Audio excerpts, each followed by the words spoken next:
Good morning. আজকে সকালবেলা ঘুম থেকে উঠে আমি কিন্তু ঘরদোর ঝাঁট দিচ্ছিলাম, আর সেই ফাঁকে আমার বর বলছে যে আজকে সে আলুর পকোড়া খাবে। তো সেই জন্য সে নিজে থেকেই কিন্তু আলুর পকোড়া বানানোর জন্য আলুগুলোকে কেটেছে, কিন্তু দুর্ভাগ্যবশত আলুগুলো একটু মোটা মোটা হয়ে গেছে। তারপরে আমি বললাম যে আর তোমাকে করতে হবে না, পেঁয়াজটা আমিই কাটি। তো তাই জন্য আজকে একটু আলুর পকোড়া করব আর পেঁয়াজিও করব। আমার কিন্তু আলুর পকোড়ার থেকে পেঁয়াজি খেতে ভালো লাগে। আলুর পকোড়া খেতে আলু খেতে আমার বেশি ভালো লাগে, কিন্তু আলুর পকোড়া খেতে অতটাও আমার পছন্দ হয় না, পেঁয়াজিটা যতটা পছন্দ হয়। তো তাই জন্য এখানেই কিন্তু আলু নিয়ে নিয়েছি, আর যেহেতু কাটা হয়ে গেছে তো তাই জন্য আমি কিন্তু আর পাতলা পাতলা করার চেষ্টা করিনি, অলরেডি দেরি হয়ে যাবে, আমার বর কিন্তু আবার কাজে যাবে। তো সেই জন্য এখন বেসন নিয়ে নিয়েছি আর একটু পরিমাণ লবণ দিয়ে দিচ্ছি, একটু হালকা লঙ্কার গুঁড়ো আর একটু জিরা গুঁড়ো দিয়েছি, একটু হলুদ দিয়েছি, দিয়ে কিন্তু এই ব্যাটারটা তৈরি করে ফেলেছি।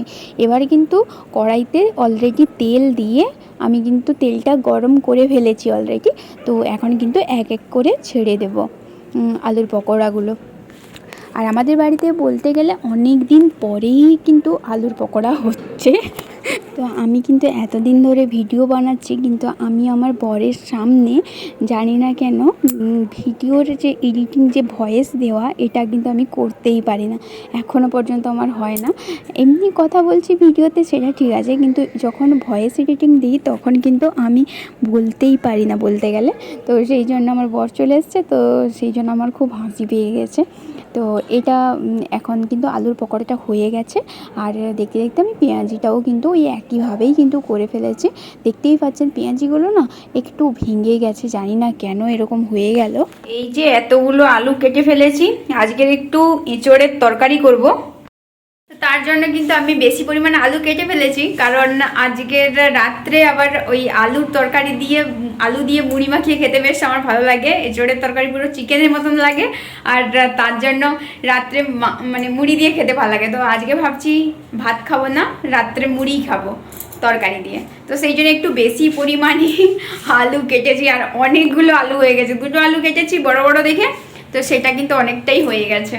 তো এখন তেলটা গরম হয়ে গেছে, এখন আলুটা তুলে দেব।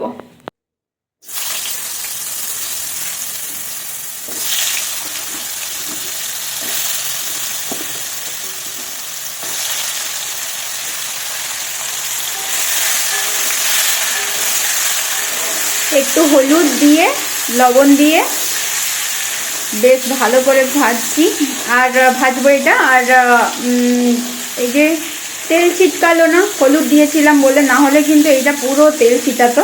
আর আমার গ্যাসের ওভেনের অবস্থা কিন্তু খুবই খারাপ। তো এটা এখন আমি একদমই লো ফ্লেমে এই ঢাকা চাপিয়ে চাপিয়ে ভাজবো।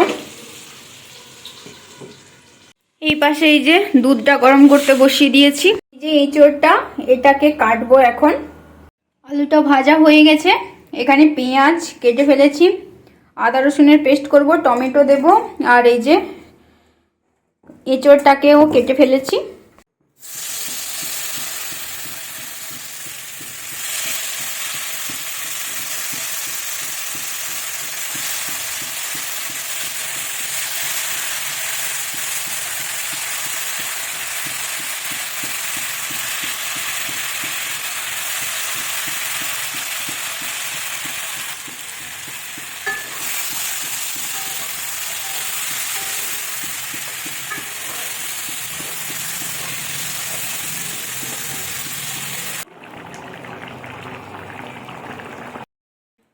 আজকের একটু রেডি হয়ে গেছি, এখন একটা জায়গায় যাওয়ার আছে। তো আমি এখন থেকে বলতে চাই না, যখন দেখাবো তখন আমি বুঝতে পারবেন যে কোথায় যাচ্ছি। তো এখন রেডি হয়ে গেছি আমি আর আমার বর। এই যে একটা জিন্স আর একটা সুন্দর একটা, কি বলবো এটাকে, শার্ট বলবো না কুর্তি বলবো জানি না, পরেছি, কেমন লাগছে অবশ্যই কমেন্টে জানাবেন। আর আমার বর এই যে এখানে রেডি হয়ে এখানে বসে আছে। এই যে আমার বর রেডি হয়ে গেছে, আমরা দুজন মিলে এখন যাচ্ছি একটা জায়গায়। হ্যাঁ, বলবো না বলবো না বলবো না, পরে পরে তখন দেখা যাবে যে কোথায় যাচ্ছি।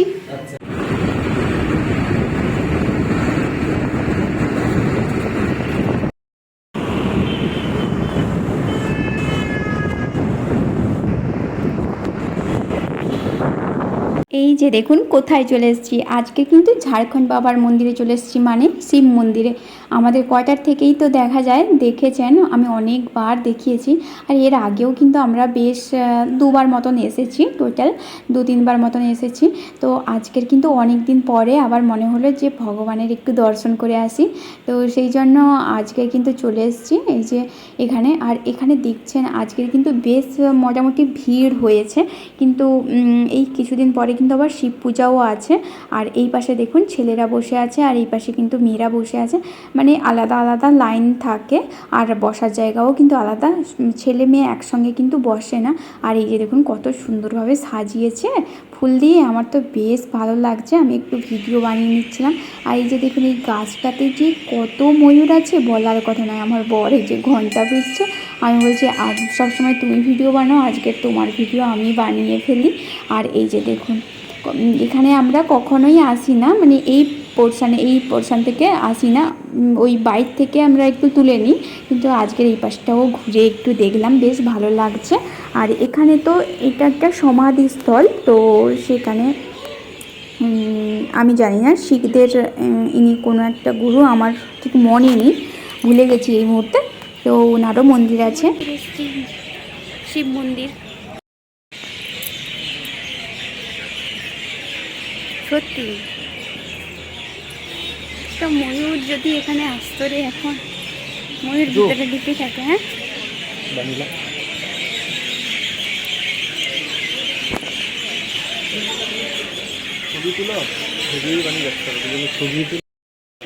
তো আজকের শিব মন্দিরে এসেছিলাম, যেটা আমি তখন বলিনি, এখন বলে দিচ্ছি।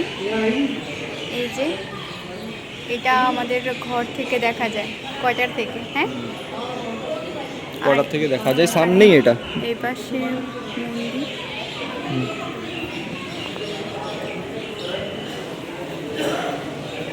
এই যে একটা গাছকে শিবলিঙ্গর আকার দিয়েছে, যেটা আমার ভালো লাগছে। আর এই তারগুলোতে গাছটা হলে আরও বেশি সুন্দর লাগবে, তখন বোঝা যাবে।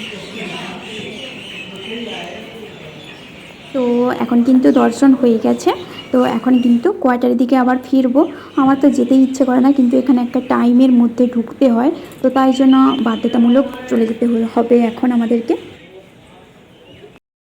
তো জাস্ট মাত্র এলাম, আর আজকের বিশাল অনেক দিন পরে বেশ মন্দিরে ঘুরে আনন্দ পেলাম। আর আজকের ফুচকা খেয়েছি, সেইটা আমার সব থেকে বেশি আরও ভালো লাগছে, কারণ অনেক দিন থেকে ফুচকা খাওয়া হয়নি।